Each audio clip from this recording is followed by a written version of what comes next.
नमस्कार शेतकरी बांधवांनो, मी ज्ञानेश्वर दौड पीक पाणी या यूट्यूब चॅनलमध्ये तुम्हा सर्व शेतकरी बांधवांचं मी पुन्हा एकदा स्वागत करतो. शेतकरी बांधवांनो, आजच्या या व्हिडिओमध्ये आपण आपला गहू हा ओंबी अवस्थेमध्ये असताना आणि ऐन आपल्या गहू ओंबीमध्ये दाणा भरण्याची वेळ असताना जर आपल्या गहू पिकाला जर पाण्याचा जर ताण पडला तर मात्र अशा अवस्थेमध्ये आपलं उत्पादन हे दुप्पट वाढण्यापेक्षा दुप्पट हे कमी होऊ शकतं. त्यामुळे निश्चितच शेतकरी बांधवांनो, आपण आपला गहू हा ओंबी अवस्थेमध्ये असताना आपल्याला मात्र आपल्या गहू पिकाला पाण्याचा ताण पडू द्यायचा नाही आहे. शेतकरी बांधवांनो, माझ्यासोबत आमचे काका आहेत, प्रगतशील शेतकरी आहेत आणि त्यांचा हा गहू आहे. एकदम तुम्हाला गहू दाखवतो. हे तुम्ही गहू बघू शकता, ह्याच्या ओंब्या तुम्ही बघू शकता की अगदी जबरदस्त हा गहू आलेला आहे. हे बघा, अगदी म्हणजे खूपच याच्या ज्या काही ओंब्या आहेत ते तुम्हाला याची साईज दिसत असेल की अगदी खूप लांबी आहे आणि रुंदीसुद्धा खूप आहे आणि खूप जबरदस्त या गव्हाची क्वालिटी आहे. मला असं वाटतं कोणता गहू आपला अजित 111. अजित 111 हा गहू आहे. आणि आतापर्यंत साधारणतः किती पाणी दिलं आपण गव्हाला? पाणी त्याला झाले 6 ते 7 पाणी.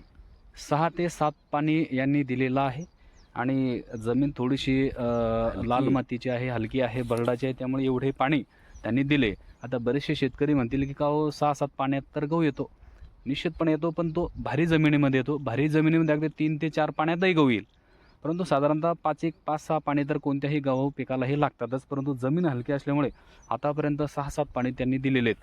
परंतु ऐन वेळ म्हणजे ही गहू हा दाणा भरण्याची वेळ आहे आणि या अवस्थेमध्येच त्यांच्याकडे मात्र आता पाणी कमी पडलेले आहेत. विहिरीचं पाणी आटलेलं आहे आणि आता मात्र पाणी ते देऊ शकत नाही आहे. आणि अक्षरशः गहू बघितल्यानंतर असं वाटतं की याच्यामध्ये उत्पादन आवाढव्य होणार आहेत. एवढा जबरदस्त हा प्लॉट बसलेला आहे.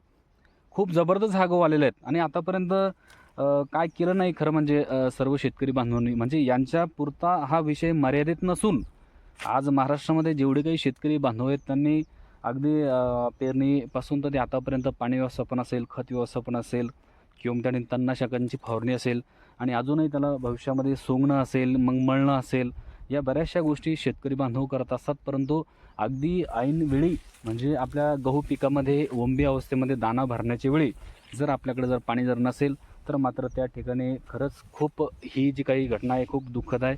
आणि निश्चितच त्या ठिकाणी उत्पादन वाढवण्याचा जो काही आमच्या शेतकरी बांधवांचा प्रयत्न आहे तर तो मात्र त्या ठिकाणी त्याच्या विपरीत कुठंतरी घडताना हे दृश्य आहे की ऐन ओंबी अवस्थेमध्ये असताना गहू त्या ठिकाणी भरतोय, त्यामध्ये दाणा भरण्याची साठी सुरुवात झालेली आहे.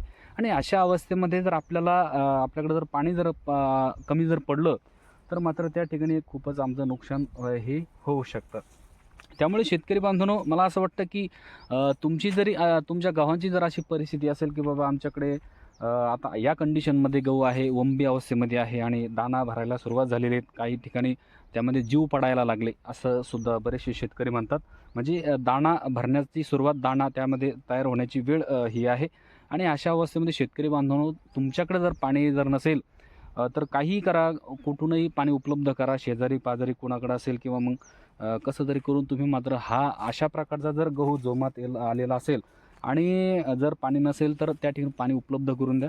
आणि जर पाणी या अवस्थेमध्ये जर तुम्ही त्या ठिकाणी उपलब्ध जर करून दिलं तुमच्या गव्हाला तर तुमचं उत्पादन मात्र त्या ठिकाणी निश्चितपणे हे जास्त होऊ शकतं. आता मी सांगितलं की हा प्लॉट जवळपास किती एकर गहू आहे आपला? 1.25 एकर. म्हणजे 50 गुंठे आहे ना, 50 गुंठे हा गहू आहे. आणि 50 गुंठ्यामध्ये प्रचंड उत्पादन ते मिळवण्याच्या प्रयत्नामध्ये होते आणि वेळही तशीच होती आणि सिच्युएशन तशी होती. गव्हाकडे पाहिल्यानंतर तसं वाटत होतं की नाही, 100% हा गहू त्यांना, मला असं वाटतं की 30-35 क्विंटलपर्यंत हा निघणारच होता या गव्हाकडे पाहिल्यानंतर असं वाटतं. त्यामुळे परत एकदा तळमळीची विनंती आहे या व्हिडिओच्या माध्यमातून की शेतकरी बांधवांनो, तुमचा गहू ओंबी अवस्थेमध्ये असताना, दाणा भरण्याच्या अवस्थेमध्ये असताना तुम्ही मात्र तुमच्या गहू पिकाला पाण्याचा ताण हा पडू द्यायचा नाही. पाणी मात्र त्याला वेळेवर द्यायचं आहे. आणि या अवस्थेत तरी मात्र तुम्हाला पाणी तुमच्या गहू पिकाला देणं हे अत्यंत गरजेचं आहे.